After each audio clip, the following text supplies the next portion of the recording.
They took my office first. My name came off the door second.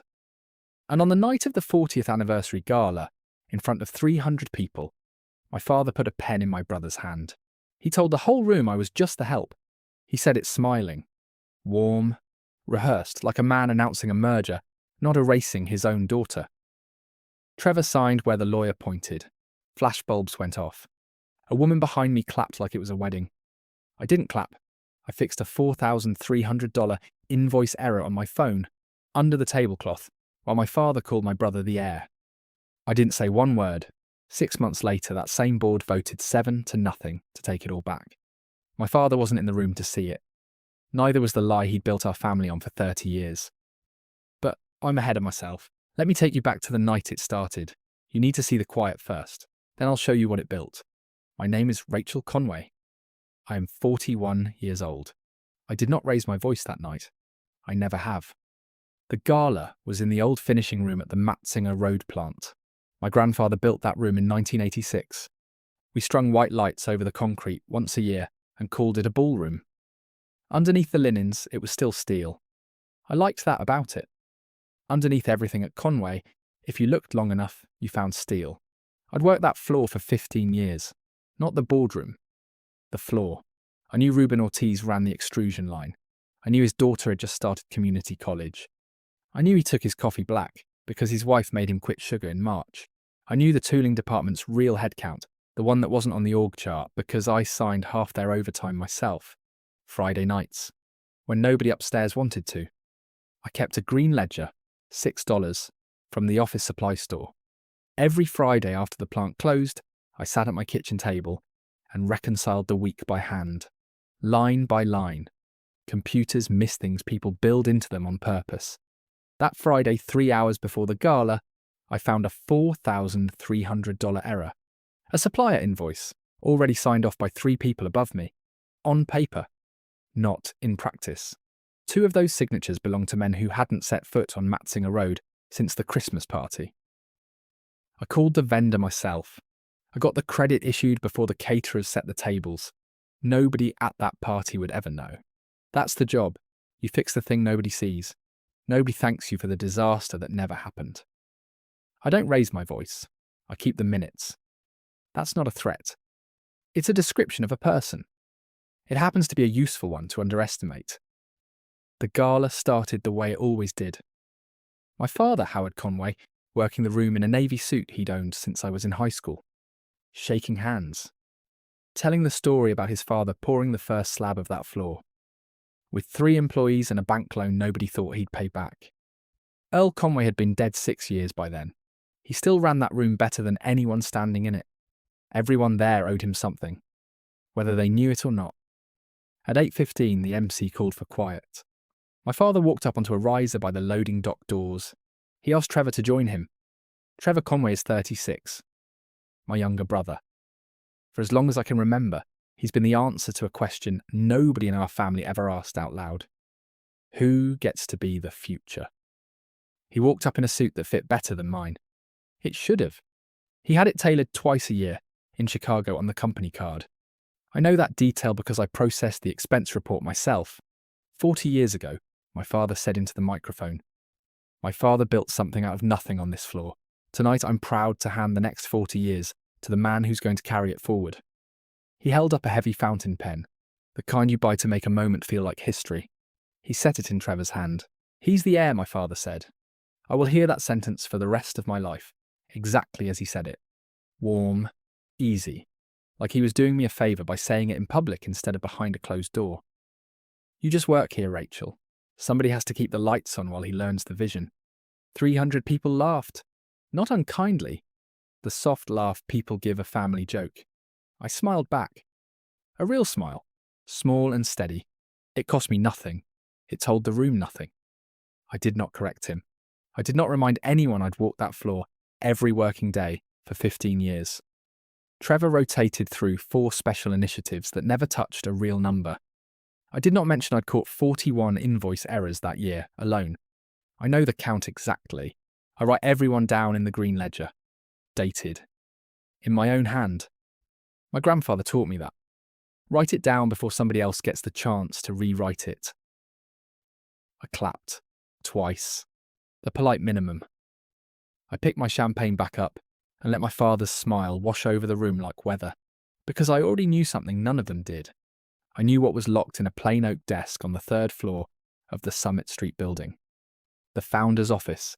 Nobody had used it since they carried my grandfather's body out. I knew, because Earl Conway had given me the only spare key himself. 4 months before he died, he told me not to open the desk until I needed to. I hadn't needed to yet. I was starting to suspect I would. That part I won't explain yet. Not because I'm being coy. For 6 more months, I didn't fully understand it either. What I understood that night was simpler. My father had spent 30 years handing every hard decision to whoever stood closest when it needed making. For 15 of those years, that was me. Now he'd handed the title to someone who had never once balanced a supplier account. He did it in front of 300 witnesses, so nobody could quietly undo it over coffee the next morning. I went home to my house on Elm Street. A small place. I bought it myself 9 years ago, with money I earned. Not family money. I sat at my kitchen table with the green ledger open. For the first time in 15 years, I wrote a line I'd never written before. Not a credit, not an overtime fix, just a date. 3 words under it. He signed it. Now watch. I didn't know yet what I was watching for. I only knew my grandfather built this company on one idea. The person who runs the floor should run the company. And somewhere in that locked desk, he'd made sure that idea would outlive him, whether my father liked it or not. Monday morning, I came in at 6:15. Same as always. Badge, coffee, the smell of machine oil that never leaves the finishing room, no matter how many times they scrub it for a party. My assistant was waiting by my office door. Priya Anand, 26, sharper than most people twice her age. She had a look I recognised. I'd worn it myself more than once. "Facilities called," she said. "They need your office by Wednesday." For what? Trevor's transition team. She said it carefully, like handing someone something breakable. "They're putting you in the annex. By the loading dock." I nodded. I didn't ask why the loading dock. I already knew. No window. No nameplate. A door that didn't lock right. Somebody upstairs had decided, without saying it, that this was where the help belonged. "Okay," I said.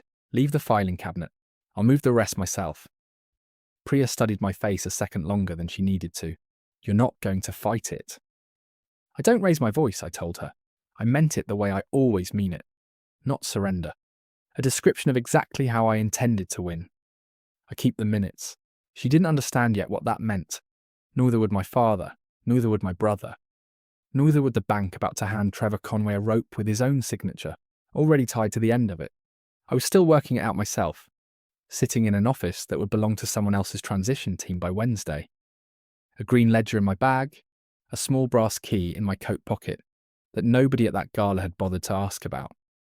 They never ask the person who keeps the books what she's keeping them for. That's always their first mistake. It wouldn't be their last. My mother didn't come to the gala. She died when I was 26. A fast, quiet cancer. 11 months. Starts a funeral. My father never once mentioned her at a company event. Not in 15 years. I noticed that. I noticed most things at Conway Industrial. That's the whole reason he kept me around. Somebody has to notice what's going wrong before it goes bankrupt. The loading dock office was 9 feet by 11. A metal desk left over from 1994. A radiator that clanked like it resented being asked to work. I moved my own boxes in Wednesday morning, while Trevor's transition team, 4 consultants in identical grey suits, measured my old office for new carpet. I didn't complain.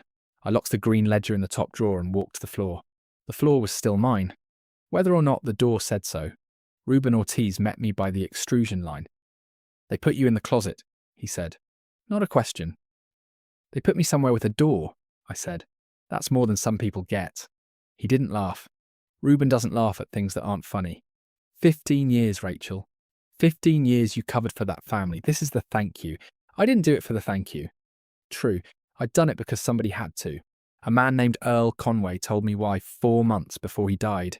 He sat with his hands folded like he was praying. "The company only survives," he said, "if somebody stays who loves the floor more than the title." I hadn't understood him then. I was starting to. "You should fight it," Ruben said. "I don't fight," I told him. I keep records. Friday in the green ledger, under he signed it, I added a second line. Watch the loan covenant. I didn't know yet why I wrote it. I only knew Trevor had mentioned something at the gala, almost an aside over champagne, to a cousin of ours. A real estate deal outside the company. Something in Columbus. Something that was going to make him look brilliant before his first board meeting. I filed that sentence away. Same place I filed the invoice error. Quiet. Exact. Waiting for the day it would matter. There's one more thing I noticed that night, standing by the bar with my champagne going warm in my hand. My father hadn't looked happy handing Trevor that pen. Relieved, maybe. The way a man looks when he sets down something heavy before it drops on his own foot. I filed that too. I didn't know yet what he was so afraid of. I only knew Howard Conway had signed a covenant renewal with First Maumee Bank 18 months earlier. I'd flagged it as thin at the time. He'd told me, almost snapping, to mind my own department. I'd minded it. I'd also kept a photocopy. That's the kind of daughter I am. The kind who keeps a photocopy of the things she was told to forget. My grandfather used to say a business runs on two ledgers. One everybody sees. One that decides who actually owns the place, when the first one runs dry. I'd spent 15 years quietly building the second one. Nobody at that gala had asked to see it. Nobody ever does. Until the day they need it. Read out loud in a room they can't leave. Trevor found me by the coat check on his way out. Champagne flush on his cheeks. Tie loosened. That pen still clipped to his jacket pocket, like a trophy. No hard feelings, right, Rach? He said. Somebody's got to run the floor while I handle the bigger picture. No hard feelings, I said. He grinned the way he'd grinned his whole life at things he hadn't earned. He clapped my shoulder once and walked out into the cold. I stood there another minute, coat in my hands, watching the valet bring his car around. A car 2 years newer than mine. Financed, I happen to know, through a personal line of credit nobody on our board had ever reviewed. I didn't say a word about that either. Not yet. I drove home under a flat grey sky, the heater ticking. Past the second stoplight on Monroe Street, I said it out loud to the windshield. Quiet. Just to hear how it sounded. He's the heir. I just work here. It didn't sound true. It had never once sounded true. But I let it sit there anyway. The way you let a wrong number ring out, because some things you don't argue with. You just wait for the bill to come due, and you make sure you're the one holding the ledger when it does. I should tell you one more thing about that first week after the gala. It's the moment I actually decided what kind of fight this was going to be, long before I understood how big it would get. Thursday morning, 4 days after the pen and the fountain, and the 300 witnesses, a supplier called Ashland Tool and Dye threatened to pull our account. A payment dispute. On paper it looked like our fault, 60 days past due, by their records. Serious enough to stall a production run inside a week, if it wasn't handled fast and handled right. Trevor's new office manager forwarded the dispute to me almost by accident. The way people forward things when they don't yet understand who actually owns a problem, just that somebody competent needs to make it disappear. I pulled the file that afternoon. 60 days past due, Ashland said. My own records, the ones in the green ledger, said otherwise. I'd processed that exact payment myself 6 weeks earlier. A Friday night, the same night I caught the $4,300 error, before the gala even started. I remembered it specifically. It felt strange, even then, that anyone still handled supplier payments personally in a company our size, but somebody had to. The automated system Trevor's brand consultants recommended kept silently failing on international wire formatting. Nobody upstairs had noticed yet. I called Ashland's accounts receivable department myself. A woman named Denise answered. Harried. The particular harried of someone fielding the same argument for the third time that week. We show the payment as never received, she said. I'm sorry, but we can't keep extending terms on good faith. Check again, I said. Wire reference ending 4471. Sent March 14th, 3:17 in the afternoon. From our operating account at Fifth Third. There was a pause on the line, someone typing quickly, surprised into doing their job faster than usual. That's odd, she said. It shows here, actually. Misapplied to a different account, under a similar name. I don't know how that happened. I do, I said. I didn't say it out loud to her. I already suspected the new payment system had glitched on a name collision, the exact kind of error that gets caught by someone reading remittance details line by line, and missed entirely by someone trusting a dashboard to do it for them. I got the account corrected within the hour. Ashland's shipment released the same day. Nobody at Conway Industrial above my pay grade ever knew there'd been a crisis at all. I'd already ended it before it became one. I wrote it in the green ledger that night, the way I wrote everything. Ashland, misapplied payment, caught and fixed same day. Nobody asked. That's the sentence that stuck with me longest, if I'm honest. Nobody asked.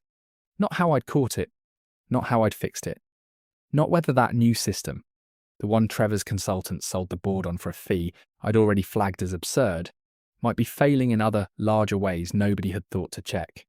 I started checking that week, in the small hours after my actual job ended. Not because Delgado told me to, not because I suspected Sable Ridge yet, or Trevor's Columbus deal, or any of what came later. I checked because that's simply who I am. My grandfather taught me, a long time before any of this, that a company doesn't fail all at once. It fails one unchecked detail at a time, quietly, until the day someone finally adds up the small failures and discovers they were never small at all. I found 2 more misapplied payments that week, both smaller, both easily fixed, both invisible to anyone not willing to read a remittance report at 11 at night after a full day on the floor. I fixed both. I told no one but the green ledger. Priya asked me once, around that time, why I bothered. Nobody upstairs seemed to notice or care whether I did. Because the floor notices, I told her. Reuben notices. Every person who depends on this company for a paycheck notices, even if they can't always say exactly why things keep working. Somebody has to be the reason things keep working. It might as well be me. It's always been me. She didn't have an answer for that. I didn't need one. I went back to the report in front of me. I kept reading, line by line, the way I'd been taught, the way I intended to keep doing, whether or not anyone ever gave me a title for it. By the second week of Trevor's tenure as CEO, I had learned the shape of the new Conway Industrial from the loading dock office. The way you learn weather from a basement window. You don't see the sky, you feel the pressure change. The first change was small. Trevor moved the Friday leadership meeting from 8 in the morning to 11. He didn't do mornings well. I heard him say that to Priya myself. She repeated it to me flat, like she was reporting a small crime.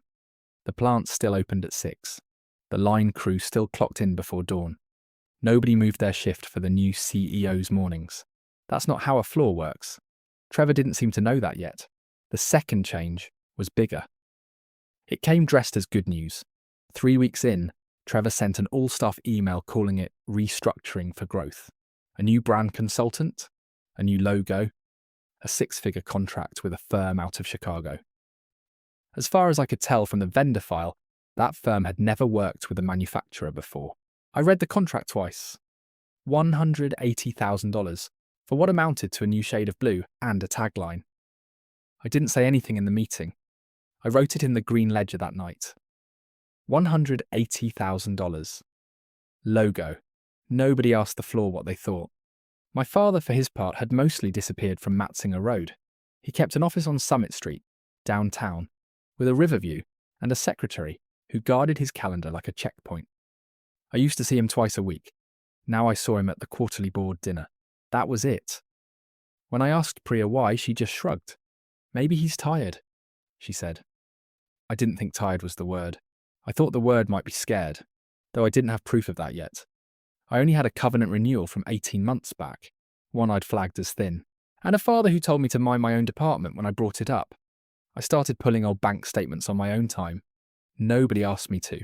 That's what I do with a thin feeling until it resolves, or turns into something real.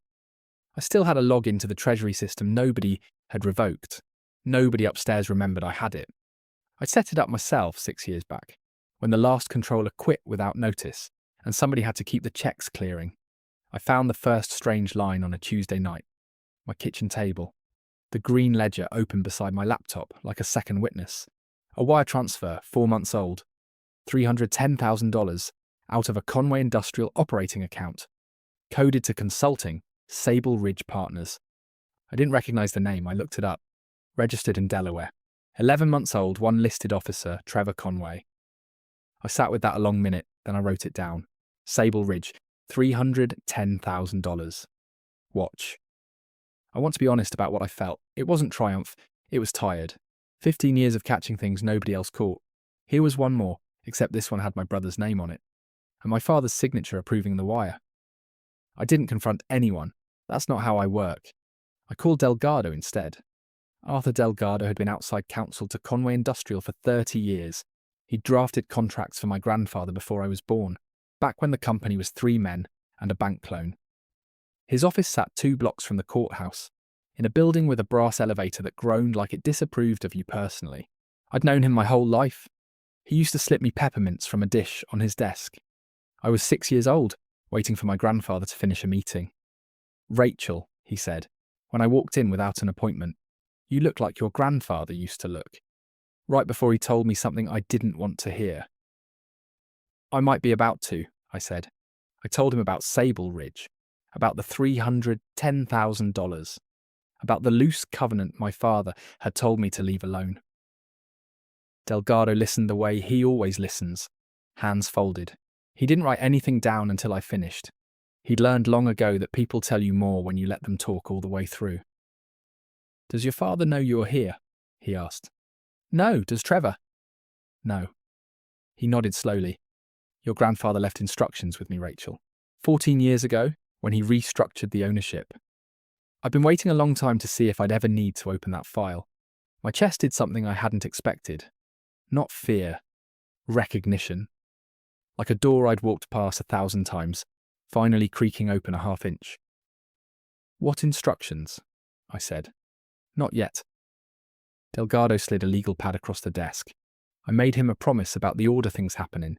"You're not there yet. You're closer than you were a month ago. Write down every date, every account number, every wire. Keep building what you're building. When you're ready, you'll know. Because I'll tell you." I didn't push him. Delgado doesn't move faster than the facts allow. I'd learned that patience from the same man who taught it to him. I left with more questions than I'd walked in with, and exactly one new certainty. Whatever was locked in that oak desk on the 3rd floor of Summit Street, it wasn't nothing. Delgado's face told me that much, even if his mouth didn't. I went to the founder's office 2 days later. I told facilities I needed to inventory old equipment records for a tax filing.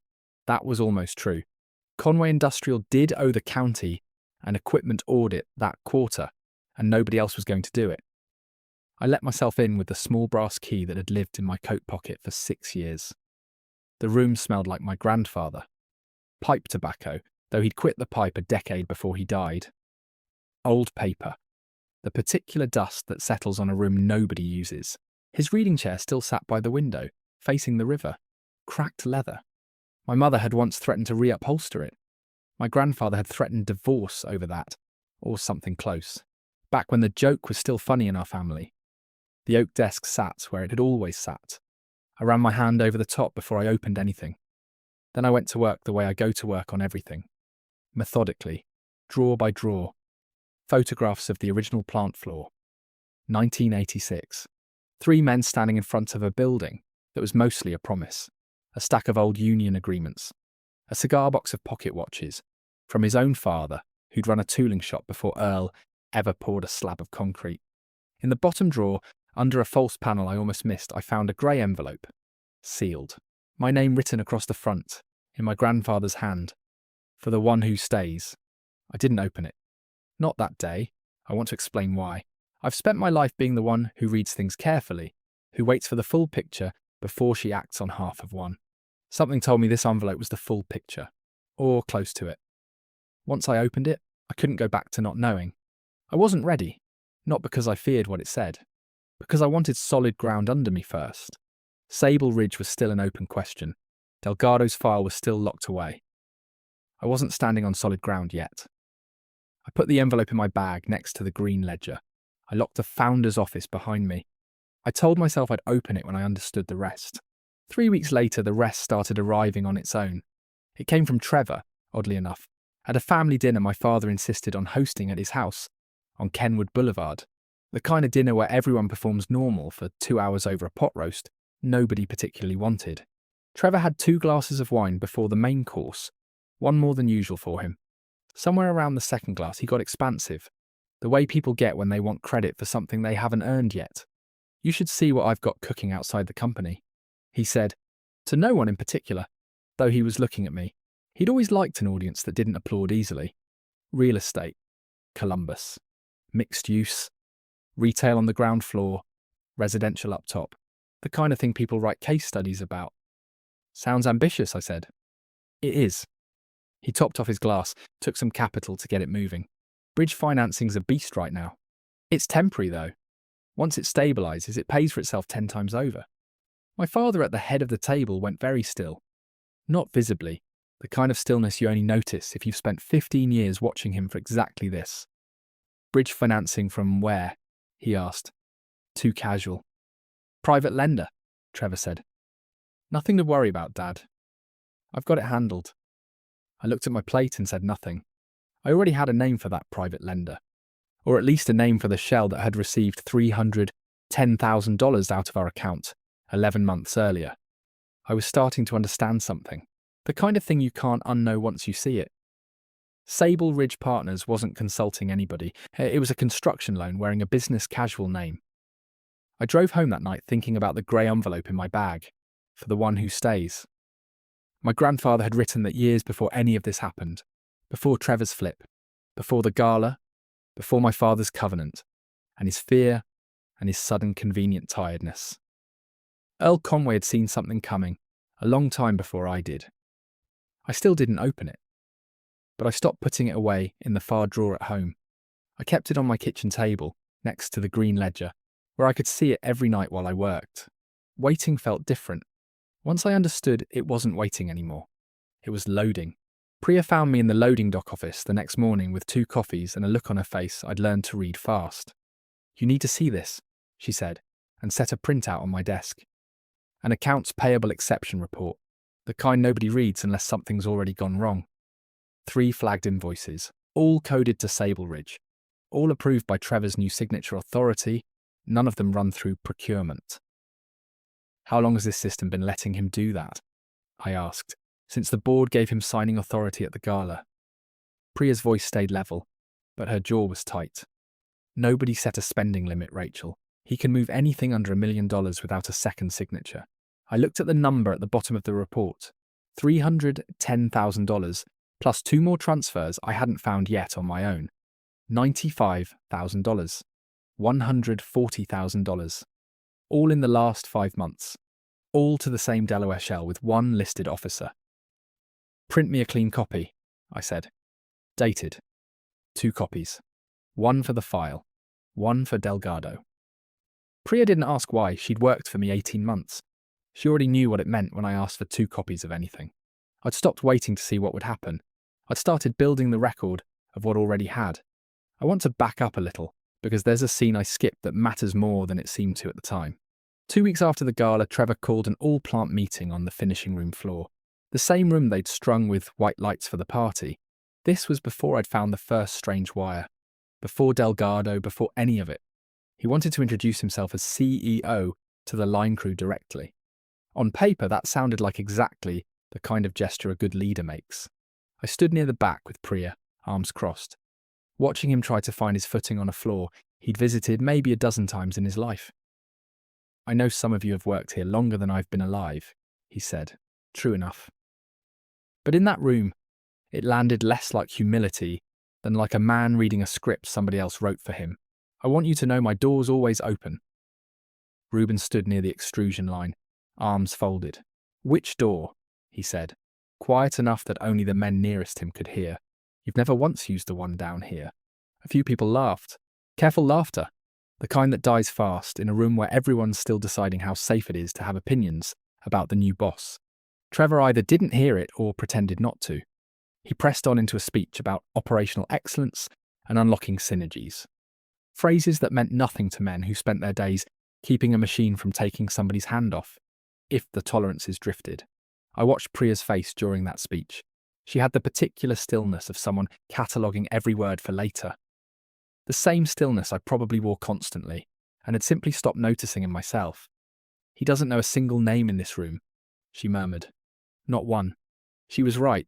His paycheck came from Conway Industrial, sure, but he couldn't have told you that day the name of a single person actually running the line that made the company's money. I could have given him all 41 names on that floor without checking a chart.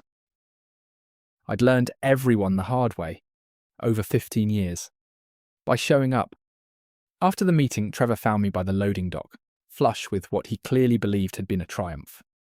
"Went well, right?" he said. "I think they liked hearing from me directly." "They liked that you showed up," I said. "True. Also the kindest true thing I had available." "I'm going to do that every month," he said. "Stay connected to the floor. It's important." "It is," I said. "You should ask Ruben to walk you through the extrusion line sometime. Watch it run a full shift. Not the tour version, the real one." He looked at me like I'd suggested something faintly absurd.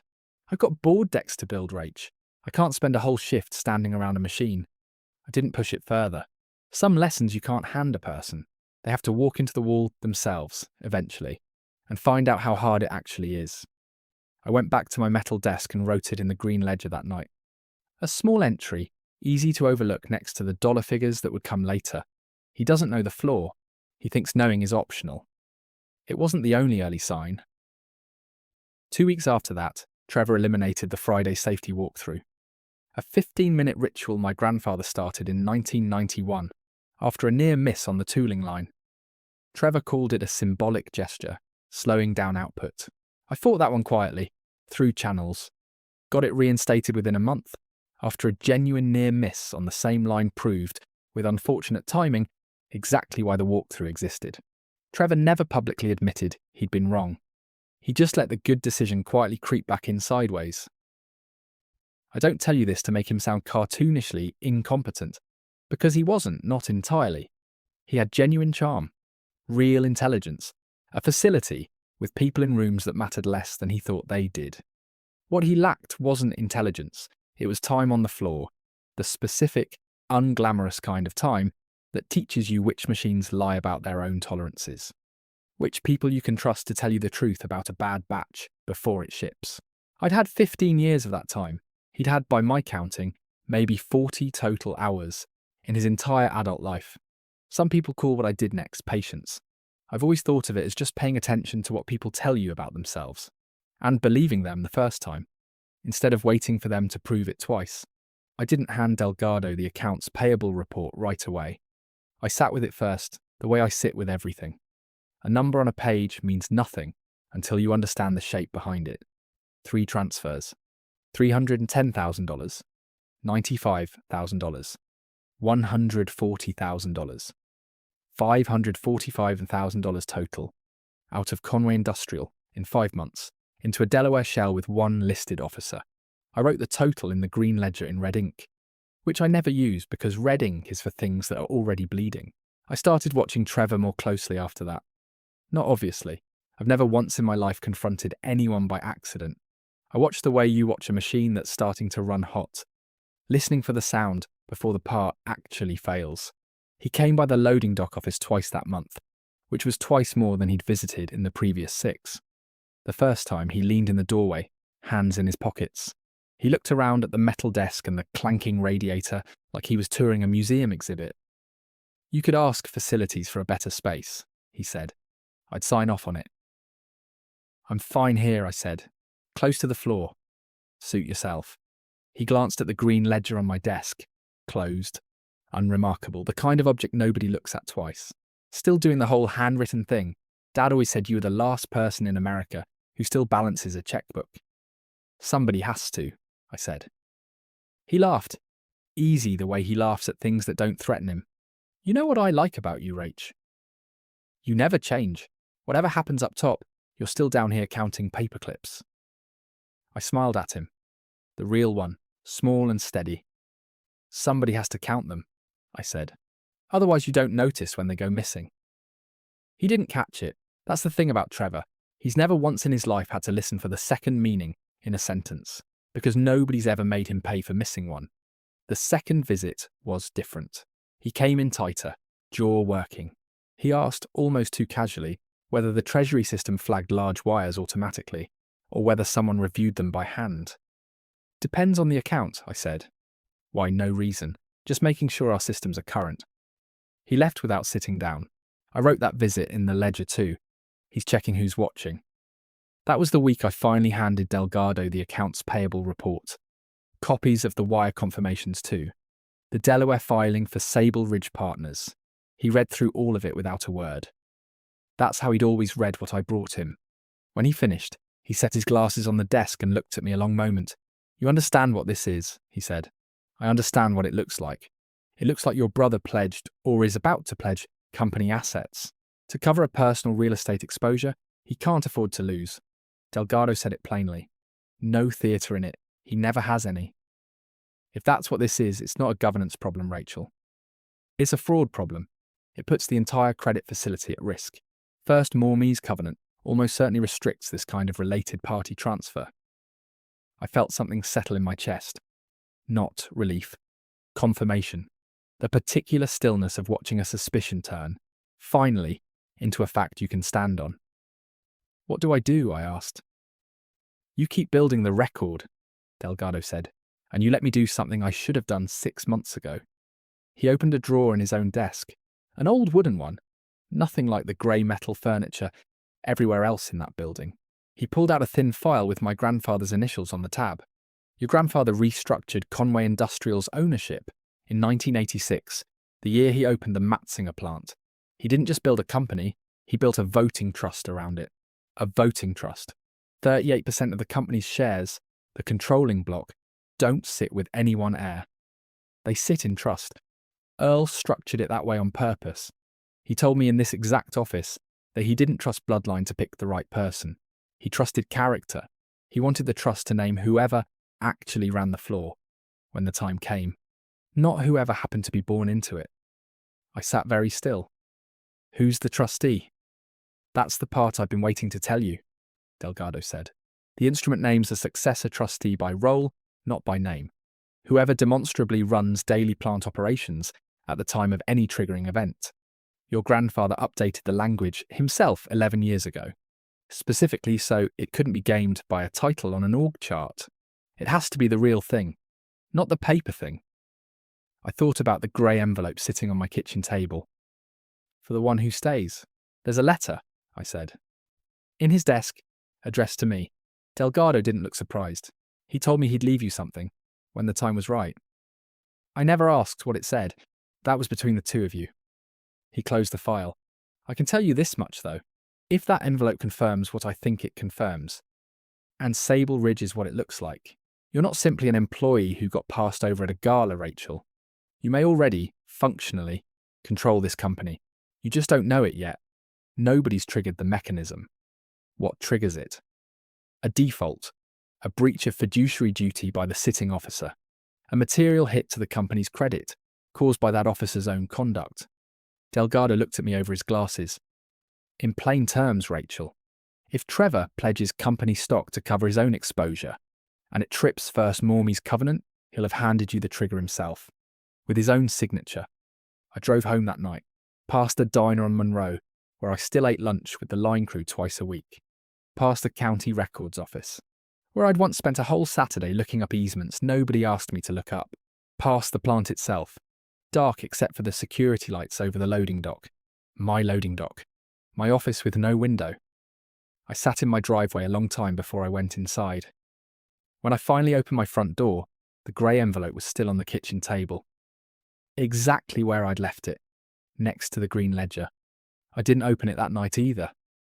I made tea instead, sat across from it, like you'd sit across from someone at a table, waiting for them to be ready to talk. Soon I told it, out loud to an empty kitchen. Not tonight. Soon. The weeks that followed had a rhythm to them. The rhythm of a house you know is going to flood, where you move the things you love to higher shelves without saying why. I moved the original founders' ledgers, 1986 through 1994, into a locked cabinet at my house. Delgado's blessing. His theory was simple. Historical corporate records shouldn't sit in an office with a door that didn't lock properly. I made copies of every wire confirmation twice. Once for my files, once for a fireproof box at Delgado's office. I kept doing my actual job too. The floor doesn't care about any of this. It still needs its invoices reconciled, its overtime approved, its supplier disputes resolved by Friday. Ruben Ortiz noticed something had shifted, even though I never told him what. "You're different," he said one afternoon, watching me walk the extrusion line with a clipboard I didn't strictly need. "Quieter, even for you." "I'm working on something," I said. "You're always working on something. This one's bigger." He studied me for a second. "Bigger than the invoice thing. Bigger than the overtime thing. Bigger," I said, "than anything I've worked on here." He didn't ask what. Ruben's the kind of man who trusts you to tell him when it's time. Same way Delgado trusted my grandfather. Same way my grandfather had apparently trusted me for longer than I knew. I was starting to understand something about Conway Industrial. Underneath the org chart everyone saw, it ran on exactly this kind of trust. Quiet people doing their jobs, watching for the moment somebody needed them to know something. Trevor's second quarter numbers came in at the end of that month, even from the loading dock office, even without full visibility into his decisions. I could see the shape of what was coming. Overhead had climbed 9% with no output increase to match it. The Chicago brand contract had ballooned to $215,000, with a change order nobody in finance had approved through the normal channel. And buried in a footnote of the management report, one line I doubt anyone but me would have read twice. Pledge of controlling interest under negotiation, subject to board ratification. I read that line 4 times, then I picked up my phone and called Delgado before I'd even finished reading it a fifth. "He's doing it," I said when Delgado picked up. "It's in the quarterly report, a pledge of the controlling interest."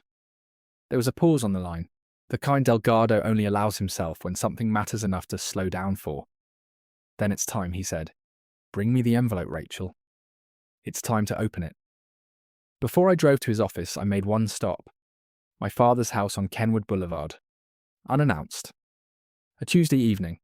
I knew Trevor would be there too, finishing what he called a strategy dinner. I told myself I wasn't going to confront anyone. I only wanted to see their faces. Once, before everything changed shape. I found them in the study. My father held a glass of scotch he wasn't really drinking. Trevor scrolled his phone with a particular tightness, the look of a man checking a number that won't improve, no matter how many times he refreshes it. "Rachel," my father said, surprised, "everything all right at the plant?" "Everything's fine at the plant," I said. "I wanted to ask about the pledge, in the quarterly report." Trevor's thumb froze on his phone. My father's glass paused halfway to his mouth. For a second, neither of them said anything, and in that second I learned more than I had in 5 months of pulling statements.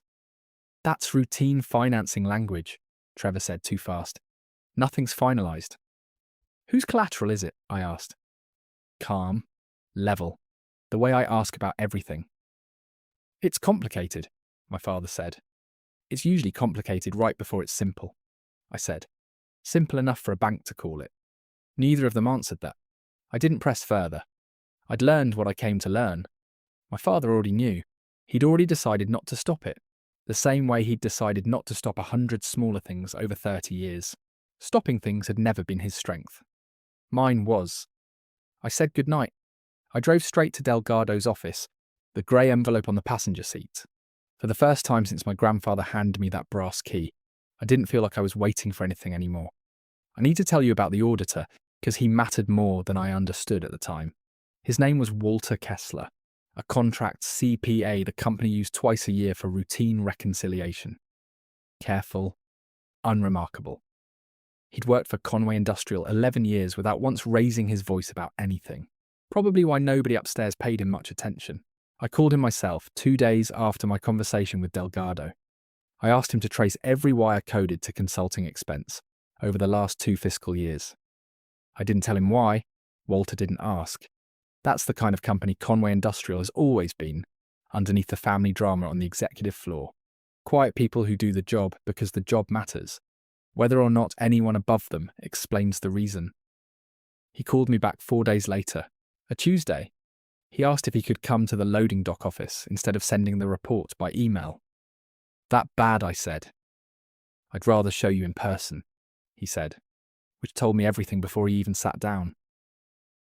He laid 3 pages across my metal desk, not just Sable Ridge Partners, a second entity, registered 8 months earlier, Whitfield Capital Advisory. It had received 2 smaller transfers, $62,000 and $88,000, both coded market research, both approved under Trevor's signing authority. Both traced through a shared registered agent in Wilmington back to the exact same Delaware address as Sable Ridge. He split it, Walter said. 2 shells instead of 1. Probably to keep any single number under whatever threshold he thought would draw attention. I sat with that a long moment, not because it changed the fundamental fact, I already understood that. It told me something about the shape of the man doing it. Trevor hadn't stumbled into this. He'd planned it carefully enough to split the trail. Somewhere, at some point, some part of him had known exactly how wrong it was. Does anyone else know you're bringing me this? I asked. No, Walter said. You called? I answered. That's the whole of my job description, as far as I've ever understood it. I thanked him. I meant it the way I mean most things, quietly. I added the new numbers to the green ledger that night. Whitfield Capital, $150,000, same hand. I brought the updated total to Delgado the following morning. $695,000 now. 2 shells, 5 transfers, 8 months. He read it the way he read everything, without a flicker, but I noticed his jaw tighten slightly at the Wilmington registered agent, a detail that apparently meant something specific to a man who'd spent 30 years reading exactly this kind of paper trail. This registered agent files for at least a dozen shells a year, Delgado said, mostly legitimate small businesses. Occasionally this. It tells me your brother didn't design this alone. Somebody advised him on the structure. Who?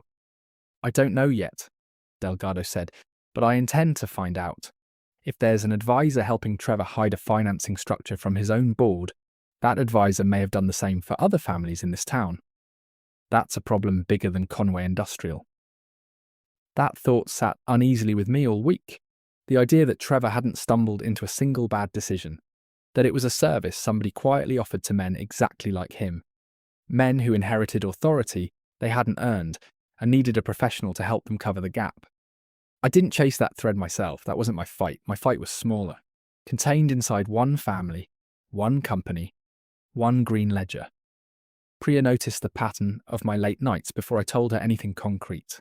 She started leaving a second cup of coffee on my desk, around 6 each evening.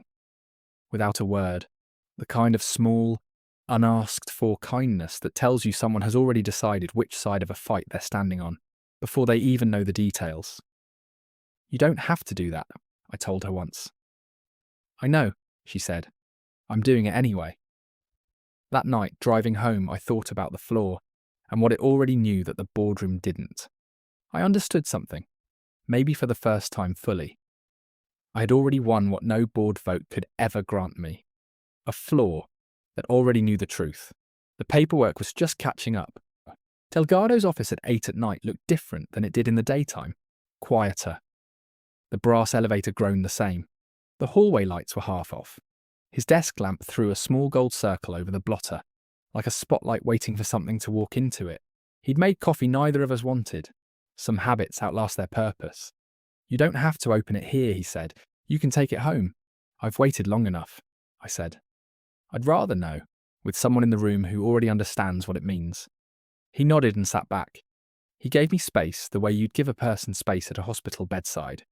Present, not pressing. I turned the grey envelope over in my hands. My name, in my grandfather's slanted, careful hand, for the one who stays. The paper had gone soft at the corners, the way paper does, when someone's handled it more than once, deciding whether to send it. I broke the seal. Inside were 2 things. A single folded sheet of stationery. Underneath it, a formal legal document. Thick, the kind of paper lawyers use when they want you to take something seriously before you've read a word of it. I read the letter first. Rachel, if you're reading this, Trevor has the title, and you still have the floor. Somebody, probably your father, has told you that's the natural order of things.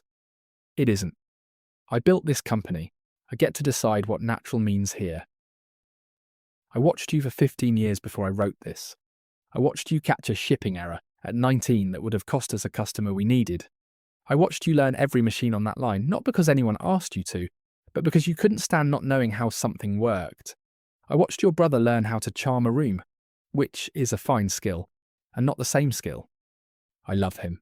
I want you to know that, because love isn't the question here. Trust is. I don't trust a person who's never had to earn a single hard thing to hold the hard thing steady when it matters. So in 1986, when I built this company, I built a trust around its heart. I made sure it couldn't be handed to a name. It could only be earned by a hand. Whoever runs the floor when the test comes, runs the company. Delgado has the instrument. He'll walk you through it when it's time. I think you already know it's time. One more thing. Don't do this out of anger at your father or your brother. Do it because the people on that floor, Ruben and the rest, deserve someone who actually sees them. You always have. That was never in question. Only the paper was. I'm proud of you. I always was. I just never found the right moment to say it out loud, which was my failure, not yours. Early didn't cry. It would be easy to tell you I did. It would make a better story, maybe. But I didn't. I sat very still, the way I sit with everything. I read it twice more. Somewhere in the second reading, something braced in my chest for 15 years finally let go. Quietly. The way a rope lets go, once the weight it was holding finally sets down. He knew. I said to Delgado, to the room, to nobody in particular. He knew a long time before either of us, Delgado said. He asked me once, years before he died, what I thought would happen to this company after him. I told him I thought Howard would run it fine, and Trevor would inherit it eventually, and that would be that. Your grandfather looked at me and said, Arthur, you're a good lawyer and a poor judge of people. Rachel's the one who stays. Write it so it can't be undone by a smile and a fountain pen. I looked at the second document, the trust instrument itself. 14 pages, dense with the kind of language built to survive a challenge from people with better tailors and worse intentions. Delgado walked me through the relevant sections, slowly, the way you'd walk someone through a building they were about to inherit. 38% of Conway Industrial's voting shares, held in an irrevocable trust established by Earl Conway in 1986. Sole trustee to be determined, upon any triggering event, by demonstrated operational control of daily manufacturing functions at the company's primary facility. Not by title, not by name, by function. In plain terms, Delgado said, the trust asks one question. Who actually runs the floor? For the last 15 years, and for every day since that gala, the answer has been you. Not Trevor. You. And the triggering event. A material breach of fiduciary duty. A default under a credit facility caused by insider misconduct, or an attempted transfer of the pledged shares without board and trustee consent. Delgado tapped the page. Say Trevor pledges part of the controlling block for his own financing, without telling the board those shares sit inside an irrevocable trust. He will have committed exactly that breach, and First Mormy's covenant will do the rest. The moment they discover the pledge is invalid, their loan to Conway Industrial goes into technical default. I sat back in the chair across from him. The same chair, I imagined, my grandfather had sat in 14 years earlier, setting all of this in motion for a granddaughter who didn't yet know she'd need it. So I wait, I said. You wait, Delgado agreed, but not passively. You document everything, exactly as you've been doing. You keep running that floor the way you always have. The trust doesn't care about a title. It cares about a fact. You need that fact undeniable when the moment comes, and you let your brother finish what he's already started. Because he will. Men like Trevor always do. They mistake getting away with something once for having built a system. I drove home that night, both documents locked in a bag on the passenger seat. For the first time in months, I didn't feel like I was carrying a secret. I felt like I was carrying a verdict that just hadn't been read out loud yet. The next morning, everything at Conway Industrial looked exactly the same.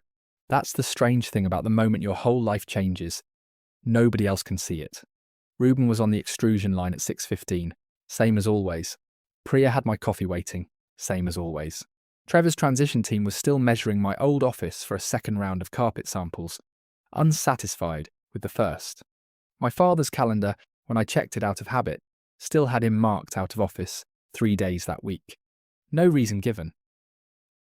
I walked the floor that morning the way I'd walked it for 15 years, except now I noticed things differently. The load-bearing beam over the loading dock, the one Ruben's crew reinforced 2 years ago. On my recommendation, after I caught a stress crack nobody else flagged. The extrusion line, running at 94% capacity. I knew that number because I check it every morning. Trevor, I would have bet the whole company couldn't have told you within 20 points. This was mine, not on paper yet, but in every way that ever actually mattered, it always had been. That afternoon, an email came through from the corporate secretary's office, copying the full board, an emergency session in 6 days to ratify what the memo called a strategic financing arrangement necessary to stabilise certain executive obligations. I read it twice. I recognised the language for what it was. Somebody's lawyer had written a sentence soft enough to hide a hard fact inside it. I forwarded it to Delgado without comment. He called me 4 minutes later. "They're moving faster than I expected," he said. "Trevor must be further underwater than even we thought. Or First Mormy's already sniffing at the covenant. What do?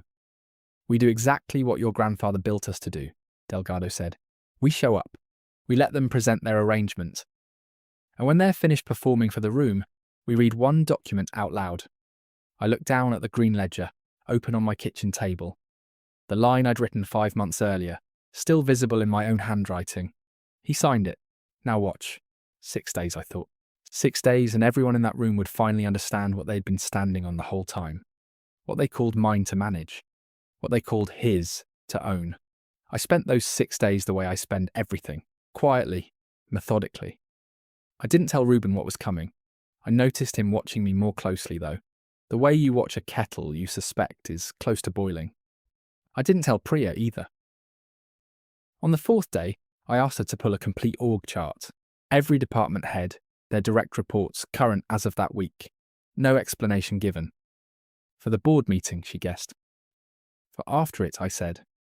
She didn't push. She printed the chart. 41 names on it. She set it on my desk without another word. Watching her walk back to her own desk, I understood she already half knew what was coming. The way everyone on that floor half knew things. Too polite or too careful to say out loud. On the 5th day, Delgado called with one more piece of the picture. He'd requested through a contact at the county recorder's office a title search on the collateral package Trevor's financing arrangement referenced. It named specifically 38% of Conway Industrial's outstanding shares, the exact block held in my grandfather's trust. The paperwork only called it Founder Family Holdings. Vague enough to survive a quick read, specific enough to mean exactly what we already knew it meant. He's using language his own lawyers probably don't fully understand, Delgado said. Which tells me something. Whoever drafted this doesn't know about the trust either. Your father never told him, which means your father is protecting Trevor from a truth he can't face. Or protecting himself from having to explain why he never mentioned it. Does it matter which? I asked. Not on Thursday, Delgado said. On Thursday, all that matters is the paper. I thought about my father a great deal in those 6 days, more than I expected to. I thought about the covenant he'd told me to leave alone, the tiredness that wasn't tiredness, the way he'd gone still at that dinner table when Trevor mentioned bridge financing, like a man watching a door he'd locked years ago begin, very slowly, to open from the other side. I didn't hate him. I want to be clear about that. It would be easy, and satisfying in a certain way, to tell you I did. What I felt was closer to a tired kind of pity. The sorrow you feel for someone who spent 30 years choosing the easy love over the true one, and never noticed the bill was still coming. The night before the board meeting, I laid it all out on my kitchen table. The green ledger, the grey envelope, the trust instrument. I wrote one final line before I closed the book. Thursday, bring the floor. Let them read it themselves. I didn't know exactly what I meant by that last part yet. I only knew this much. Whatever happened in that room the next day, I wanted it to happen the way my grandfather built it to happen. Not with me arguing, with a document doing the talking, the way documents always had at Conway Industrial, for the people patient enough to let them. I want to tell you what happened between the night I opened that envelope and the morning the board finally convened. It wasn't a straight line. Nothing at Conway Industrial ever was, not once in 15 years. This was no different. 2 days after Delgado told me it was time, the emergency board notice hadn't gone out yet. I still had that window. The quiet before a fact becomes public.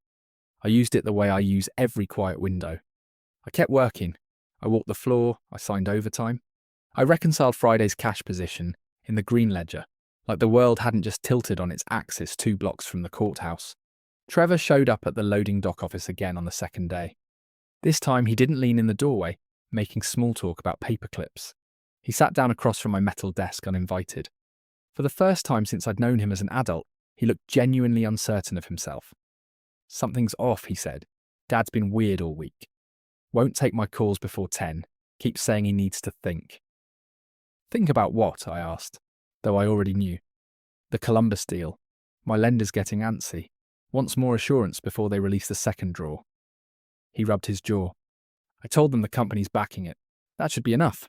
It's always been enough before." "Has it?" I said. He looked at me sharply. "The way you look at someone who's just said something you can't quite place. What's that supposed to mean?" "It means backing isn't the same as ownership, Trevor." I kept my voice level. I always keep my voice level. "You should ask Dad exactly what you have the authority to pledge, before your lender asks him instead." He sat with that a second. I watched something flicker behind his eyes, not understanding exactly. The first cold edge of it. The way a man feels a draft before he finds the open window. Then he shook it off, the way he'd shaken off every hard thing his whole life, and stood up. "You worry too much," he said. "That's always been your thing. Worrying about the details so the rest of us don't have to. Somebody has to," I said. He left without hearing what was underneath it, the same way he'd never once heard what was underneath anything I'd said to him in 36 years. That night my father called me, not Trevor. My father for the first time in months. At 9 o'clock, his voice thinner than I remembered it. "Rachel," he said, "I need to ask you something, and I need you to be honest with me." "I'm always honest with you," I said. "You've just never asked me the right questions." He was quiet a moment. "Is there something in your grandfather's estate I don't know about?" I thought about the grey envelope, still sitting on my kitchen table. I thought about Delgado's warning not to move faster than the facts allowed. I thought about 15 years of being told gently, constantly, to mind my own department. "Ask Delgado," I said. "He's held it longer than I have." "That's not an answer." "It's the only one I'm ready to give you tonight," I said. I meant it kindly. I understood it wouldn't land that way. My father had spent his whole life being handed easy answers by people who loved him more than they trusted him. I wasn't going to be the last one to do it. He didn't call again before the board notice went out 2 days later. I don't know if he called Delgado instead. I never asked. Some things you let stay between the people who need to work them out themselves. The notice landed on a Monday, copying the full board. By Tuesday afternoon, Priya came into my office with her face carefully arranged into neutral. The expression she'd perfected for delivering news she suspected I already half knew. "Facilities is asking if you want your old office back," she said. "Before Thursday." I looked up from the green ledger. "Why would they ask that?" "I don't know," she said, "but somebody upstairs is scrambling." I heard the transition team got pulled off the carpet samples yesterday. No explanation. I didn't take the office back. Not yet. There's a particular kind of power in staying exactly where you are, while everyone else starts moving furniture. I understood even then what I wanted, to walk into that boardroom from the loading dock, not from some hastily restored corner office that would only remind everyone how recently they'd taken it from me. Wednesday night, the night before the vote, Trevor came to my house on Elm Street, unannounced. Our whole family seemed to specialise in unannounced visits that year. He stood on my porch in the cold without a coat. That told me more than anything, he said in the next 10 minutes. "Is it true?" he said, before I'd even opened the storm door all the way. "Dad won't say. Delgado won't return my calls. Is there a trust?" I looked at my brother, 36 years old, standing on my porch in December, without a coat. For 1 second I let myself feel what I'd kept at arm's length for months. Not triumph. Something closer to grief. For the boy who used to ride his bike down Elm Street before either of us understood what our last name would cost us both. "There's a trust," I said. "And it's yours." "It's not about mine or yours, Trevor. It never was. It's about who actually runs the floor." I kept my voice even. "You could have asked me that 15 years ago. You could have asked me at the gala. You asked me to move out of my office instead." He flinched at that. The first real flinch I'd seen from him since we were children. I didn't know what I was doing, he said. I thought I was finally getting my turn. Maybe you were, I said. But a turn isn't a qualification, and pledging shares you never owned to cover a hole you dug yourself isn't a turn either. It's a mistake with your name already signed on it. He didn't have an answer for that. He stood on the porch another moment, hands jammed in his pockets, looking younger than I'd seen him in 20 years. Then he turned and walked back to his car without another word. I watched his taillights disappear down Elm Street. I went back inside. I sat across from the grey envelope one more time. I didn't open it again. I already knew every word of it by heart. Thursday was coming whether any of us were ready for it or not. I intended to be the only one who was. I want to tell you about one more conversation from that week, because it mattered more to me than anything Trevor said on my porch. Reuben found me on the floor Wednesday afternoon, an hour before shift change. I was standing by the extrusion line with a clipboard I genuinely needed that time. Whole plants talking, he said. Nobody knows what. Just that something's coming Thursday. Something's coming Thursday, I agreed. He studied me the way he studies a machine that's about to be asked to do more than it was built for. You look steadier than I've seen you in months. I feel steadier, I said. 15 years of quiet has a way of turning into something. Eventually. Into what? I'm about to find out, I said. He nodded slowly. The way a man nods when he already trusts the answer, even without the details. Whatever it is, Reuben said, the flaw's with you. Every man on that line would tell you the same, if you asked. Nobody down here ever once mistook you for the help. I didn't say anything to that. I didn't trust my voice to stay level if I tried. I just nodded back. I went to check the extrusion numbers one more time. That's what I do, when a feeling gets too large to hold still with. I go back to the work. The work has never once let me down. That night I drove past the Matzinger plant on my way home. Later than usual, I sat in the parking lot a few minutes, engine off, looking at the building my grandfather built. 3 men, a bank loan nobody thought he'd pay back. The security lights buzzed faintly over the loading dock. Somewhere inside, the night shift was running the line the way it ran every night, whether or not anyone upstairs was paying attention. I thought about Earl Conway, dead 6 years, still running that room better than anyone alive. I thought about the grey envelope. I thought about 41 names on an org chart. I hadn't yet told Priya what I needed them for. Tomorrow, I thought. Tomorrow they find out what the floor already knew. Before I went inside, I called Delgado one last time, just to hear his voice steady mine. Any last advice, I asked him, for tomorrow? Only what your grandfather told me the day he signed that trust, Delgado said. Let the paper do the talking. You've never needed to raise your voice to be right.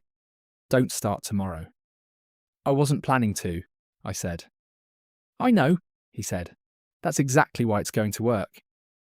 I hung up. I sat in my kitchen a while longer.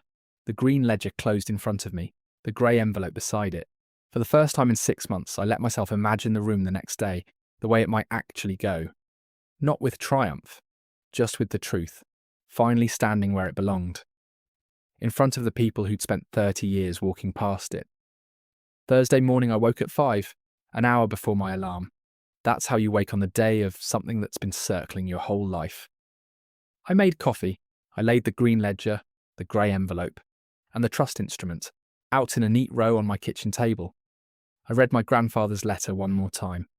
Not because I'd forgotten a word, because I wanted his voice in my head before anyone else's. I got dressed slowly, the navy suit, my mother's small gold earrings, the only jewellery I ever wear to anything that matters. I looked at myself in the mirror by the front door longer than usual. I thought about the woman my father had described at that gala 6 months earlier, the one who just worked here. I thought about how completely he'd misjudged the difference between working somewhere and belonging to it. Priya was already at her desk when I got to the plant. The board meeting wasn't until 9. Neither of us needed to be there before 8. She had 2 coffees ready, and a folder I hadn't asked for. I pulled the full ownership history, she said. The 1986 filing. Every amendment since. I don't know exactly what you need it for. I figured you'd need it for something. I looked at her a moment. How long have you known something was coming? Since the accounts payable report, she said. I didn't ask questions. You don't like questions when you're building something. You like people who hand you what you need and let you work. She wasn't wrong. I'd trained her well. or she'd simply arrived that way. The kind of person who understands that loyalty sometimes looks like silence and useful paperwork instead of speeches.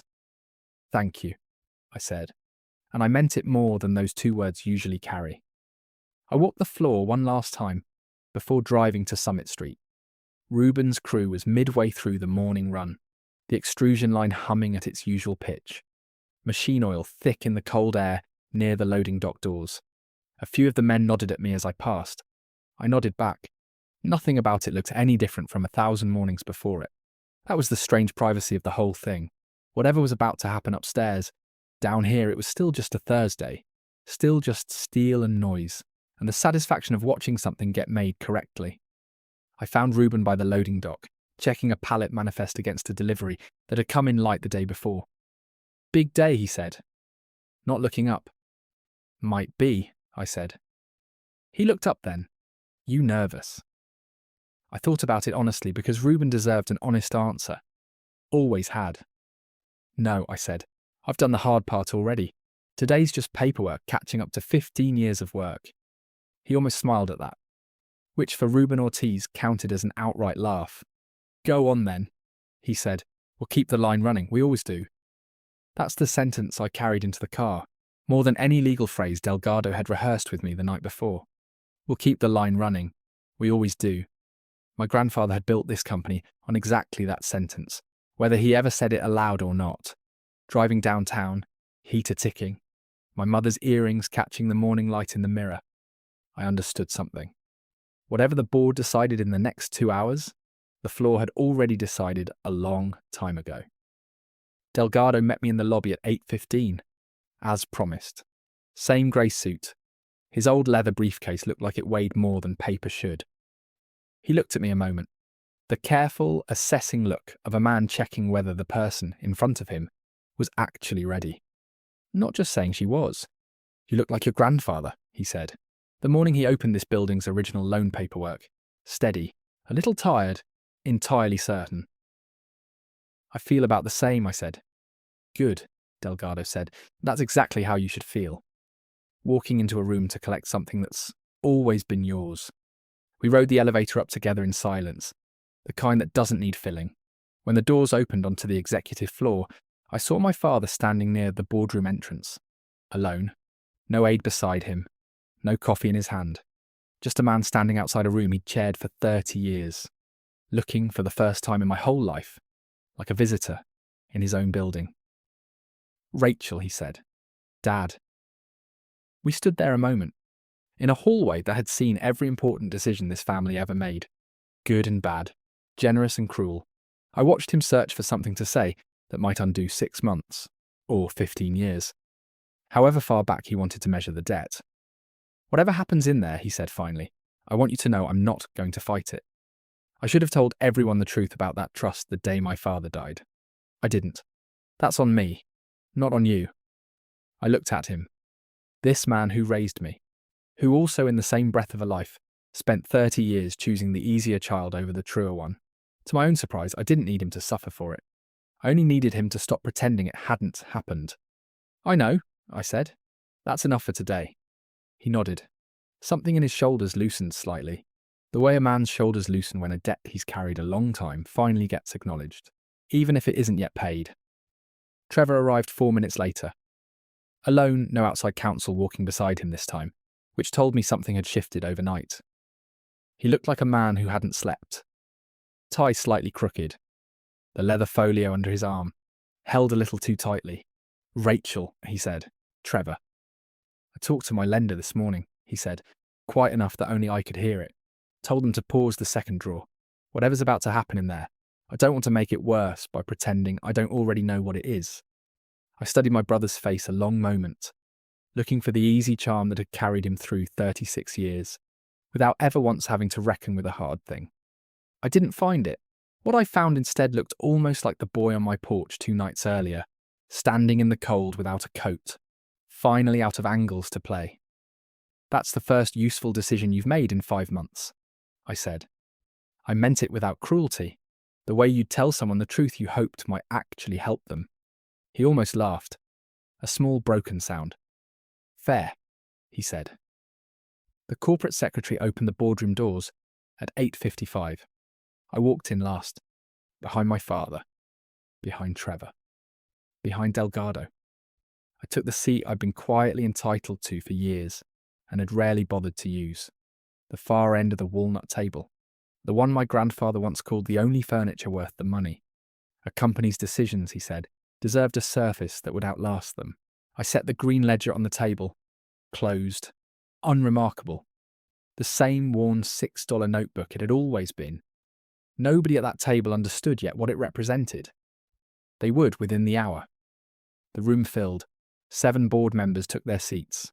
I'd spent 15 years watching that boardroom from the doorway, refilling water pitchers before quarterly meetings. I'd never once sat inside it as anything but staff, summoned to answer a manufacturing question. The young associate from Columbus arranged his slide deck at the front of the room, entirely unaware that the next 90 minutes were going to unmake every assumption his firm had built that presentation on. I looked once at the ledger in front of me. He signed it. Now watch. Then the secretary called the meeting to order, and everything I had built quietly for 15 years in a notebook nobody had ever thought to ask about finally had a room to stand up in. The corporate secretary opened with the agenda. Item 1. Ratification of a financing arrangement. Trevor's outside counsel stood, the young associate from Columbus. He walked the board through his slide deck. The word temporary came up 4 times in 6 minutes. The word collateral came up exactly once, buried in a footnote, on slide 9. It called the pledge certain founder family equity interests to be released upon refinancing. I watched my father's face while the associate talked. He didn't look at me once, he looked at his hands. Any questions before we vote? The secretary asked. 1, I said. Every head at that table turned. I'd been sitting quietly since 9, not on the official speaker roster, present only because, as head of plant operations, I was entitled to attend and report on manufacturing matters. Nobody had thought that courtesy worth revoking. Rachel, my father said, careful, this is a financing item, not an operations item. It's both, I said. The equity being pledged isn't founder family equity, not the way this deck implies. It's held in an irrevocable voting trust. My grandfather established it in 1986, and nobody in this room until right now has been told that trust exists. The room went very still. 7 professionals recalculating, in real time, exactly how much trouble they were sitting in. Trevor recovered first. That's not accurate, he said. Too fast. The same too fast voice from the dinner table. Months earlier. Those shares are family holdings. There's no trust document on file with corporate counsel. There is. Delgado stood. He opened his briefcase with the unhurried calm of a man who'd waited 14 years for this sentence. I hold it. Earl Conway's outside counsel of record, custodian of the instrument he executed at this company's founding. He set the trust document on the table. 14 pages, spine straight. The kind of document that looks unremarkable, right up until somebody reads the 3rd paragraph out loud. For the board's benefit, Delgado said, I'll summarise the operative clause. 38% of Conway Industrial's voting shares sit in an irrevocable trust, established by Earl Conway in 1986, before any ownership transfer to his son or grandchildren. The trust names no beneficiary. By blood, it names a role. Sole voting trustee, whoever demonstrably runs daily manufacturing at the company's primary facility, at the time of any triggering event. What triggering event? A board member near the end asked. Her name was Ferris. My grandfather had recruited her from the bank himself, back when the board was 3 people and a handshake. A breach of fiduciary duty, Delgado said. A default under a credit facility, caused by insider misconduct, or an attempted pledge of the trust's shares, by someone with no authority to pledge them. He looked at Trevor, which is exactly what today's agenda proposes to ratify. Trevor's face went the colour of the walnut table. I didn't know, he said, quieter now. Nobody told me there was a trust. I believe you, Delgado said, not unkindly. That's the tragedy of it, Trevor. 5 months, trying to pledge shares you never had authority to pledge. Because the one person who could have told you didn't. He turned toward my father. Isn't that right, Howard? The room turned with him. My father was quiet a long moment. When he finally spoke, his voice had lost the warm, easy register I'd known my whole life. The register he used at galas, at Christmas dinners. Every moment he wanted a room comfortable with him. I knew, he said. I've known since my father died. Then why? Ferris asked. Did you let your son walk into a board meeting to ratify a pledge you knew was invalid? My father looked at his hands again. Because if the trust triggered, I knew who it would name, he said. And I wasn't ready to say it out loud, that my own daughter had been running this company, in every way that mattered, for 15 years, while I gave the title to the child who charmed me, instead of the child who never needed to. Nobody said anything for a moment. Even Trevor, who'd spent his whole life filling silences with charm, didn't have one ready for this. One more matter, Delgado said, into that silence.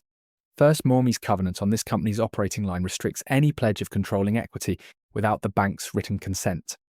I confirmed this morning. No such consent was sought. Or granted.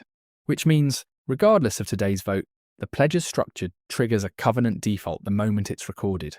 The bank will call the loan. Unless this board acts today. Voids the pledge. Reaffirms proper trust governance. Ferris looked down the table at the young associate from Columbus who'd gone very quiet.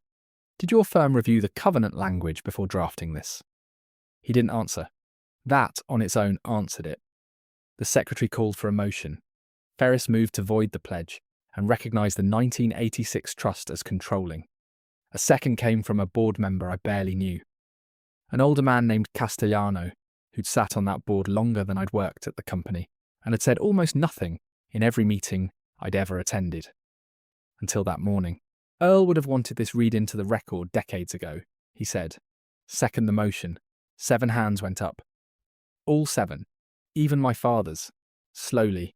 Like a man lowering a weight he'd carried so long, his arm had forgotten the motion of setting it down. Motion carries, the secretary said. The pledge is void. The 1986 trust is recognised as controlling. Delgado turned to me. Rachel. Under the instrument's terms, you're the one demonstrably running this company's primary manufacturing facility. You are the trust's sole voting trustee, effective immediately, which, given the block's size, gives you effective control of this board. I didn't say anything right away. 15 years, 300 people at a gala, a pen in my brother's hand. I don't raise my voice. I didn't, even then, even with every eye in that room finally seeing me the way my grandfather always had. I'd like to call one more vote before we adjourn, I said. A new chief executive officer for Conway Industrial. Ferris moved. Castellano seconded. 7 hands rose again. This time when Delgado read the name into the record, his voice didn't shake. He'd waited 14 years to say it in that exact room. Rachel Conway. Nobody in that room clapped, the way 300 people had clapped at a gala 6 months earlier when a different name got read aloud. Nobody laughed the soft social laugh either. There was only a kind of settling, the sound a building makes when a weight finally sits where it was always meant to sit. I stood. I didn't make a speech. I've never needed one. I'd like the record to reflect one more thing, I said. Effective today, Trevor Conway remains on this board, in a non-executive capacity, pending a full accounting of the Sable Ridge transfers. With outside auditors, no further disciplinary action is proposed at this time. This company doesn't need a public villain today. It needs its books closed cleanly. Its floor running tomorrow morning at 6, same as always. Ferris looked at me a long moment, then nodded slowly. The particular nod of someone recognising a kind of leadership she hadn't expected to see. Arrived quite this way. Noted, she said. And commended. My father caught my eye once across the table as the meeting began to break. He didn't say anything. He didn't need to. Some debts you settle with a vote. Others you settle with the rest of your life, one Thursday at a time. I gathered the green ledger, the trust instrument, and my coat, and I walked out of that boardroom the same way I'd walked in, quietly, because that was never going to change. Not for a title, not for 38% of anything. I don't raise my voice. I keep the minutes. I just finally had a room that understood exactly what that meant. The first week as CEO, I didn't move into my father's old office right away. I want to tell you about that week specifically. It taught me something about the difference between winning a vote and actually running a company. Ferris called me the Monday after the board meeting, asking what my first order of business would be. Half the board expected a purge, I think. New consultants fired, old loyalists installed, the kind of dramatic house cleaning that makes for a good story at the next industry dinner.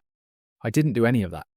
My first order of business was walking the floor at 6:15, same as always. Signing overtime, same as always.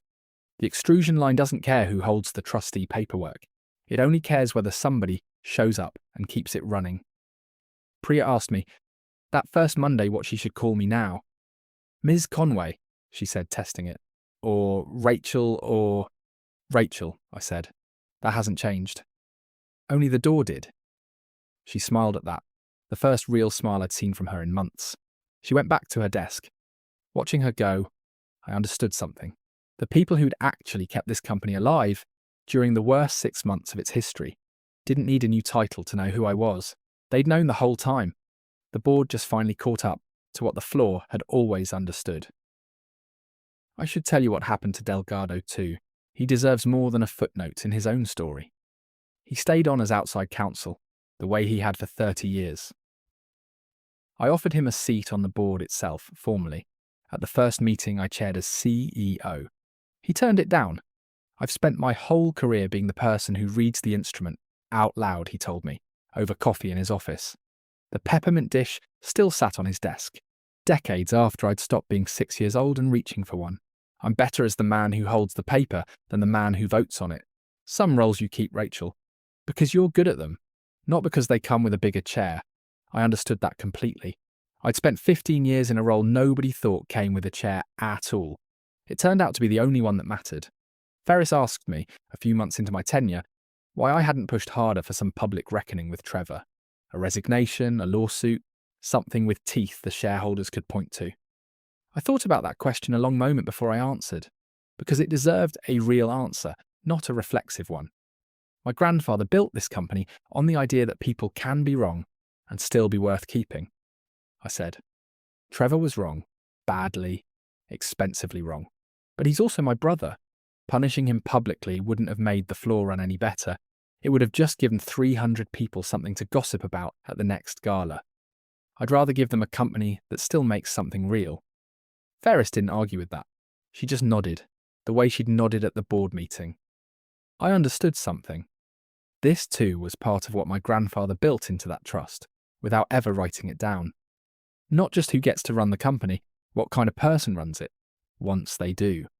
Camilla, Ruben's daughter, applied for a summer internship in our finance department the following year. I hired her myself, over 2 other candidates with flashier resumes. She'd grown up watching her father tell the truth about who actually kept a company standing. That kind of eye is worth more than a semester of extra coursework. She's good. Sharp the way her father promised. I catch her, sometimes, writing things down in a spiral notebook she keeps in her desk drawer. I've never once asked what's in it. I already know. Some habits, once you watch them closely in someone you admire, become the only inheritance worth keeping. My father and I have dinner once a month now, at the diner on Monroe, the one where I still eat lunch with the line crew. He asked to meet me there instead of anywhere fancier. I understood that as its own kind of apology. A man learning, late, to want the plain thing instead of the impressive one. We don't talk about the gala much. We don't need to. Some sentences once spoken don't require repeating to stay true. He asks about the floor now. Real questions. The kind that need an actual answer. I give him one. A man finally curious about the thing he ignored for 30 years deserves at least that much patience. I think about Earl Conway often, more than I expected to, given how long he's been gone. I think about a man who watched a granddaughter catch a shipping error at 19. He understood right then everything his own son would take another 30 years, and a bankrupt real estate deal to finally see. I think about the particular kind of love it takes to build a trust nobody can override with a smile and a fountain pen. You already know exactly which of your children will need that protection, and which one will resent you for it, before he understands you gave it to save him too. I don't know if Trevor has forgiven our grandfather yet, for seeing him so clearly, so early, for building around it, instead of just hoping he'd change. I know he's forgiven me. He told me so, plainly, over that coffee in Columbus. The flat, unadorned voice of a man who's finally stopped performing for an audience and started speaking to just one other person in the room.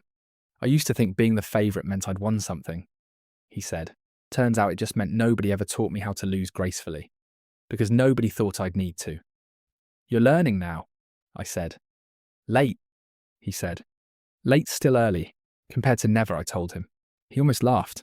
The first easy sound I'd heard from him in over a year, with no angle folded inside it. I think too about the gala itself sometimes, more than I'd expect a person to think about the worst night of a good story. Conway Industrial still holds one every year, the 40th having quietly become a tradition nobody wanted to break, even after everything that happened around it. Last year's was smaller. No riser by the loading dock doors, no fountain pen handed to anyone like a trophy. Just 300 people again, the same string lights over the same concrete. This time, when my father stood up to speak, he didn't tell the story about pouring the first slab alone. My father built this company, he said, but he built it to survive people like me, people who might get it wrong for a while before somebody patient enough came along and got it right. He looked at me across the room, a way he'd never once looked at me at any gala before that year. I want to introduce the person who's been running Conway Industrial the whole time, whether any of us admitted it or not. My daughter, Rachel. I didn't need the applause. I want to be honest about that, because it would be easy to tell you it mattered more than it did. What mattered was smaller. It came later after the speeches, when Reuben found me by the same loading dock doors, the ones where I'd once been told I just worked here. Feels different this year, he said. Does it? I said. Feels like the right person's finally standing where she always stood, he said. He didn't wait for an answer. He already knew he didn't need one. He just nodded once, the Reuben Ortiz version of a standing ovation, and went back to find his daughter in the crowd. I stood there a while longer, watching 300 people mingle under lights my grandfather would have recognised. In a room built on a floor I'd walked for going on 16 years now. I thought about the woman I'd been the night this all started, fixing an invoice under a tablecloth, clapping twice the polite minimum, letting a smile cost her nothing and tell the room nothing. She'd been right to wait. She just hadn't known yet what she was waiting for. The widening came the way Delgado said it would, slowly, procedurally. Nothing that made headlines. A company our size doesn't usually make headlines regardless. First Mormy's compliance office opened a formal review within a week. Their letter to the board used the phrase, material misrepresentation of collateral authority. Banker language, for exactly what it sounds like. The bank didn't call the loan. They didn't need to, once the trust was recognised and the pledge voided. But they did require an independent audit of every related party transaction from the prior 18 months, at Conway Industrial's expense. My father, in one of the few genuinely useful things he did that month, insisted on paying it from his own personal accounts, not the company's. The audit confirmed what I already knew, down to the dollar. $545,000 to Sable Ridge Partners, $150,000 more to Whitfield Capital, $695,000 total. Over 8 months, split carefully across 2 shells to stay under any single threshold, none of it properly authorised. Trevor's lender, once they understood the collateral behind their loan had never legally existed, called their own notes within the month. The Columbus project stalled indefinitely, half-framed, a skeleton of a building, standing empty, on a lot Trevor had bought with borrowed confidence and nothing else. I drove past it once, months later, on a trip to see a supplier. I didn't feel triumph looking at it. I felt what I'd felt on my porch that December night, a tired kind of sorrow, for a man who mistook a family name for a foundation. Trevor kept his seat on the board, non-executive the way I'd asked. He showed up to meetings for a while, right on time, every time. Quiet, chastened. The folio gone from under his arm. 6 months later he took a job at a logistics company in Columbus. An actual job. An actual boss who never once called him the heir to anything. The last time we spoke over coffee near his new office, he said something simple. It was the first work he'd ever done where nobody expected him to already know the answer. I used to think you were the boring one, he said. He stirred sugar into coffee that didn't need sugar, just to give his hands something to do. Turns out boring was just you being right, over and over. While I mistook charm for competence, You were never boring, I said. You were just never asked to be anything else. He didn't have a clever answer for that. For Trevor, that silence was its own kind of growth, the first honest one I'd seen from him in years. My father resigned from the board 3 months after the vote. Nobody asked him to. A man who spends 30 years avoiding a hard truth doesn't get to keep his seat. Not once the truth finally sits down across from him. He sold the place on Kenwood Boulevard, the house I grew up watching him leave for work in every morning. In a suit that always fit a little too well, he moved to a smaller house near the river instead. He started coming to the plant on Fridays unannounced, not to manage anything. Just to walk the floor with Reuben and drink coffee out of the same chipped mugs the line crew used. I should have said it at the gala, he told me once, watching the extrusion line from a safe distance. The way a man watches something he's finally allowed himself to admire, without needing to own it. Not the pen, not the ceremony. Just the truth, that you were always the one who stayed. You're saying it now, I said. That's not nothing. It's not everything either, he said. For the first time in my whole life, I believed my father knew the difference. I promoted Priya to plant controller that spring, a title she'd earned 3 times over before anyone bothered to give it to her. I gave Reuben's crew the largest raise in the company's history, not out of guilt, because a company that survives on quiet, competent people should pay them like it knows that's true. I moved my office back upstairs eventually. I kept the metal desk from the loading dock, though, and had it installed in the corner of my new one. Plain, ugly, indestructible. A reminder that a view never once told you who was actually running anything. The founder's office on the 3rd floor, I didn't lock again. I cleaned it out properly, turned it into a small reading room, for anyone on staff who wanted quiet space to think. My grandfather's old reading chair still faces the river, reupholstered at last, because some jokes get to end gently, instead of staying arguments forever. I kept the grey envelope. I framed the letter, just the single page, and hung it in that room. Not as a trophy, because I thought someone here someday might need to read that the person who stays doesn't need a title to already be the answer. Priya reads it sometimes on her lunch break. I've caught her there twice now, standing quietly in front of the glass, not moving. Just reading it slowly, start to finish, the way you read something you plan to remember. One Friday evening, almost a year after the gala, I sat at my kitchen table with the green ledger open in front of me. The same table, the same chair, worn soft in the same spot. The way I had for 15 years, reconciling the week line by line. Some habits you keep out of love, not necessity, for the person who taught them to you. Reuben had told me that morning the extrusion line hit 98% capacity. First time in company history. I wrote it down, dated, in the same careful hand my grandfather taught me. Priya had left a note on my desk earlier that day too. 41 names on it. Every one of them still there, still showing up, still keeping the floor exactly where it had always needed to be. I read the list twice before I filed it, the way I file everything that matters. A company, I thought, not for the first time, is really just a list like that one, kept honestly, year after year. The kitchen stayed quiet, the way it always was, this time of night, after the numbers finally balanced and the whole house settled quietly into itself. Then I closed the ledger and looked out at Elm Street going dark. I didn't say anything out loud this time.